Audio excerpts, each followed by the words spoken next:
ಕೋಟೆ ಶ್ರೀ ಸುಬ್ರಹ್ಮಣ್ಯ ಸ್ವಾಮಿ ಕ್ಷೇತ್ರದ ಮತ್ತೊಂದು ವಿಡಿಯೋಗೆ ನಿಮ್ಮನ್ನ ಸ್ವಾಗತಿಸುತ್ತಿದ್ದೇವೆ.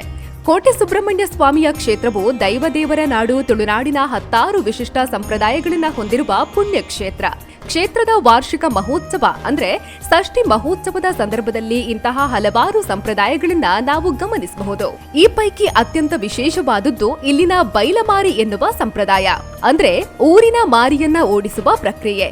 ಷಷ್ಠಿ ಉತ್ಸವ ನಡೆದು ಒಂದಿಷ್ಟು ದಿನಗಳ ಬಳಿಕ ಕ್ಷೇತ್ರದಲ್ಲಿ ವನಭೋಜನ ಎನ್ನುವ ಸಂಪ್ರದಾಯ ನಡೆಯುತ್ತದೆ. ಅದೇ ದಿನ ಸಂಜೆ ಈ ಬೈಲಮಾರಿ ಎನ್ನುವ ಆಚರಣೆಯೂ ನಡೆಯುತ್ತದೆ.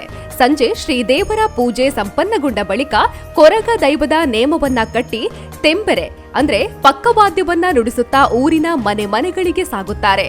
ಪ್ರತಿ ಮನೆಯ ಎದುರು ದೈವ ನರ್ತಕರು ನರ್ತನ ಮಾಡುತ್ತಾರೆ. ಈ ವೇಳೆ ಮನೆ ಮಂದಿ ಅಕ್ಕಿ, ತೆಂಗಿನಕಾಯಿ ಇತ್ಯಾದಿಗಳನ್ನ ಕಾಣಿಕೆ ರೂಪದಲ್ಲಿ ನೀಡುತ್ತಾರೆ. ಹೀಗೆ ಮನೆ ಮನೆಯಿಂದ ಮಾರಿಯನ್ನ ಅಂದ್ರೆ ಮನೆಗೆ ಬರುವ ಸಂಕಟ, ಕಾಯಿಲೆ, ಕಸಾಲೆಯನ್ನ ಓಡಿಸುತ್ತಾ ಗಡಿ ಜಾಗದವರೆಗೆ ತೆರಳಿ ಊರಿನಿಂದ ಓಡಿಸಲಾಗುತ್ತದೆ ಎನ್ನುವ ನಂಬಿಕೆ. ಜಾತ್ರೆಯ ವೇಳೆ ಊರಿನ ಕೆಲವೊಂದು ಮನೆ ಮಂದಿಗೆ ಕ್ಷೇತ್ರಕ್ಕೆ ಬರಲು ಸಾಧ್ಯವಾಗುವುದಿಲ್ಲ. ಈ ಸಂದರ್ಭದಲ್ಲಿ ಕೊರಗ ದೈವದ ರೂಪದಲ್ಲಿ ಮನೆ ಮನೆಗೆ ತೆರಳಿ ಮಾರಿ ಓಡಿಸೋದ್ರಿಂದ ಪ್ರತಿ ಮನೆಗೂ ಒಳಿತಾಗುತ್ತದೆ ಎನ್ನುವುದು ಕ್ಷೇತ್ರದ ಈ ಬೈಲಮಾರಿ ಎನ್ನುವ ವಿಶಿಷ್ಟ ಸಂಪ್ರದಾಯದ ಬಗ್ಗೆ ಇರುವ ನಂಬಿಕೆ. ಕ್ಷೇತ್ರದ ಕುರಿತು ನಿರಂತರ ಮಾಹಿತಿಗಳನ್ನು ಪಡೆಯುವುದಕ್ಕಾಗಿ ಕ್ಷೇತ್ರದ ಪೇಜ್ ಅನ್ನು ಲೈಕ್ ಮಾಡಿ, ಸಬ್ಸ್ಕ್ರೈಬ್ ಮಾಡಿ, ಶೇರ್ ಮಾಡಿ.